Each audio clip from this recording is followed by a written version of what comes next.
Hello everyone and welcome to today's video. Today I'm going over another very important swing election in the 2026 US House elections, and this one is going to be focusing on the state of Virginia and its 2nd congressional district, which is currently represented by Republican Jen Kiggans. This is going to be a very close election and a very important swing district to watch, as this is one of 22 House seats that are currently listed as toss-up on 270 to win's consensus toss-up race rankings. So this one's going to be very close and very important. This district, which is currently represented by incumbent U.S. Republican Representative Jennifer Ann Kiggans, is a district based in the Hampton Roads containing the cities of Chesapeake, Franklin, Suffolk, and Virginia Beach. Virginia's Eastern Shore is also located within the district. The incumbent is Republican Jen Kiggans, who was reelected with 50.7% of the vote in 2024. And this district is very key because this area of Virginia Beach, is one of the top swing areas in Virginia elections. Typically, when elections in Virginia are very close for the Republicans and Democrats, who is winning Virginia Beach could be a pretty important indicator at how the state overall is voting. And this district plays a very important role in that as well. Jen Kiggans, who has not officially declared that she is running again in 2026, but all expectations are that she will be running again, has already received the endorsement of President Donald Trump for re-election in 2026. She currently has $1 million or so cash on hand as of March 31st. Right now, no Democratic candidates are officially in the race. The only candidate mentioned is Pamela Northam, the former First Lady of Virginia, the wife, obviously, of Governor Ralph Northam. She would be a very formidable opponent to Jen Kiggans if she were to run. Cook Political Report has this race listed as lean Republican. Inside Elections has it as a toss-up. This race is going to be very close. In 2024, we saw the state of Virginia, which overall elected 6 Democrats to the U.S. House, 5 Republicans. Virginia's 2nd district voted for Jen Kiggans by 3.8% against her Democratic opponent. This was a very close race and one of the most closely watched races in the state of Virginia. Kiggans got 207,368 votes. Missy Cotter got 191,666 votes. So roughly about a 16,000 vote win or so for Kiggans over Cotter Smazel in this district. And I'll be going more on the district and how it voted more in depth in just a second. But it's a very close race in 2024 of 3.8%. 2022, to win the district, it was even closer, where Jen Kiggans defeated the Democrat incumbent Elaine Luria by 3.4%, a lean Republican win in this district. Kiggans getting 153,328 votes, Luria getting 143,219 votes. So very, very close, only about 10,000 votes separating Kiggans and Luria in this district. As for back in 2020, when obviously the 2020 census had not happened yet, so the district was drawn a little bit differently. It seems after the drawing there was more of a Republican skew to it, but we'll see on the Cook PVI how that actually works out. In 2020, Luria won by 5.7% against Republican Scott Taylor in this district by roughly 20,000 votes in this area. And then before that, in 2018, the last time we had a Democratic midterm year was Luria versus Taylor the first time, where Luria defeated Scott Taylor by 2.2%, only a 6,000 vote difference in the district at the time.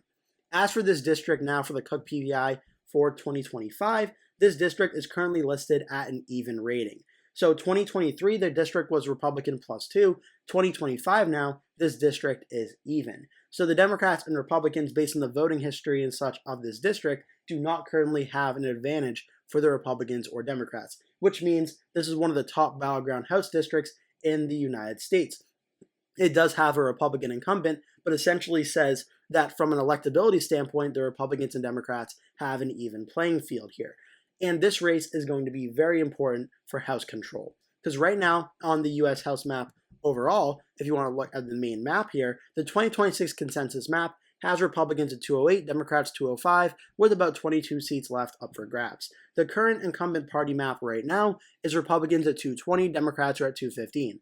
The Republicans only have a 3-seat majority in the U.S. House right now, heading into 2026. And if Virginia's 2nd district were to become a toss-up or flip to the Democrats, then the Democrats would only need to pick up 1 or 2 more seats to win back the House. So this is a very, very important district in a very close 2026 House elections matchup.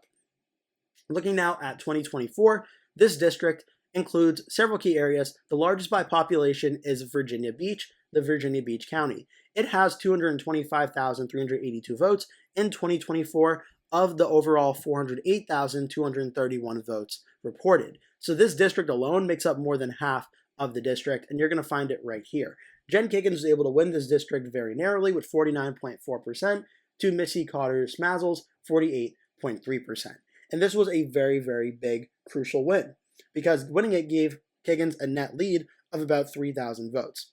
The second largest county in this district is Chesapeake, right next door. Kiggans won it 56-42, roughly about 10,000 votes separating Kiggans and Smazzle in this county. Suffolk, which is right next door to that, is smaller in population than Chesapeake, but gave the Democrat an overall advantage of roughly 6,000 votes. So making up a little bit more than half of the margin given by Chesapeake. Isle of Wight, which is going to be right here, was another important win. It's not as large population-wise, but did give Kiggans another net margin of about 5,000 to 6,000 votes. Accomack, which is going to be up here, this is going to be on the northeastern part of Virginia, like the little peninsula part of Virginia. This part voted for Kiggans by roughly 16 points, but it's a lot smaller in population, so it only netted her about 2,700 votes. Northampton, which is going to be right here, was a very close toss-up area, very small population, only 6,805 votes, but it voted for Smazzle over Kiggans by roughly 0.8%, which translated to about 50 votes or so. Very, very close. Southampton, which is going to be right here, voted for Kiggans by roughly 33 points and ended up giving her about another 1,000 or almost 2,000 votes, about 2,000 votes here. And Franklin City, the last part of this district, which is going to be right here, the smallest in population, 3,805 votes, but it was a big win for Smazzle, netting her roughly 600 votes. So the district outside of Virginia Beach is a very pretty much even part, where Chesapeake and Isle of Wight seem to have more, and Accomack make up the vote margins of the larger county of Suffolk. Usually we see a lot of districts where the Democratic areas kind of outweigh the Republican areas in terms of overall votes. This is a district where it seems like those smaller Republican counties are actually outweighing the Democratic ones. So Chesapeake, for instance, outvotes Suffolk by population. Isle of Wight and Accomack outvote Northampton and Franklin, which is good for the Republicans. The question is Virginia Beach, though. Virginia Beach having over half of the vote in this district means how this district goes and the margin by which it goes makes a very, very big difference for who will win this district. So remember this, okay? Jen Kiggans wins this district by about 3.8%, and she wins Virginia Beach by 1.1. Now let's look at 2022, where this district, again, was very close, 51.7 to 48.3. Just want to make sure I get the proper numbers here. Yeah, 3.4% victory for 2022. Now let's look at the margins in these areas. Virginia Beach voted for Loria by 0.25%. Virginia Beach voting for Loria only by roughly 400 votes.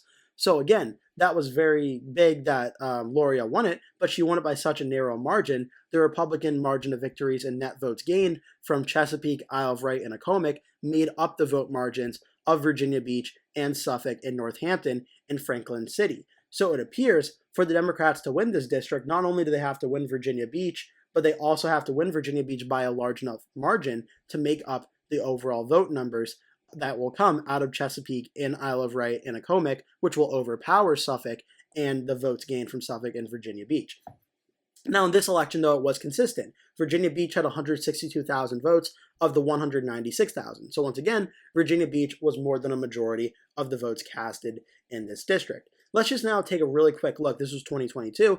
I want to take a look at the last election where the Democrats won it, which was 2020. The district had a different composition here, but let's just look at the 2020 results in Virginia too to show you how Virginia Beach ended up voting. So in this election, Elaine Loria won 51.6 to 45.9. And again, there's about a 20,000 vote win. A lot of areas in this district like Chesapeake and such were not in this district at the time, so it's not going to be a complete apples to apples comparison. But Virginia Beach in this one ended up voting for Elaine Loria by roughly 6 points or so, almost coming up on 6.5%. And in this one, Loria had a margin of victory of roughly 14,000 votes. Whereas again, in 2024, the margin of victory for the entire district had Kiggans winning by approximately 15 to 16,000 votes. So that margin of victory in Virginia Beach was very important.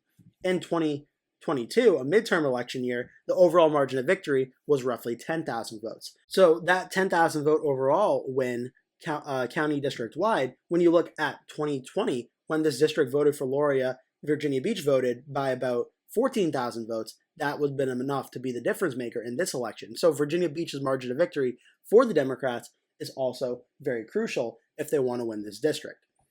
As for 2026, we know this race is going to be very close, but before I do that, I just want to show you what the trends are looking like for this district. From 2024 to 2022, this district actually trended Republican by 0.44% towards the Republican direction. From 2020 to 2024, the way this district was redrawn likely affected this. This district trended more to the Republicans by 9.6%, and from 2018, it trended by 6.1% to the Republican side.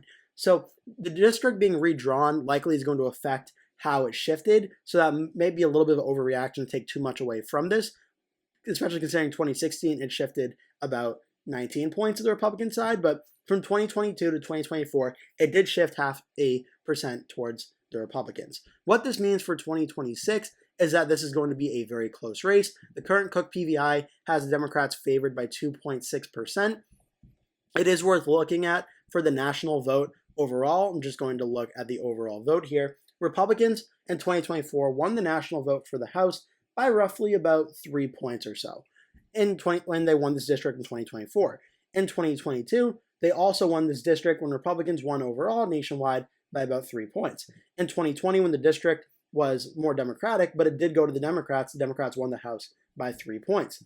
2018, Democrats won the House by 8 points, and this district was 2.2% for Loria versus Republican Scott Taylor. So now that the district's been redrawn, it is possible Republicans have a little bit more room to play with in this district, but if the Democratic national environment is Democrat plus 8 or Democrat plus 9, which the Atlas Intel poll from a few weeks ago suggested that it could be, there is a real scenario here come election night that the Democrats may actually be able to flip this district and add it to their column. I'm not predicting that to happen as of today, as the House elections are still a whiles away, but this district is going to be one of the closest ones to watch for in 2026.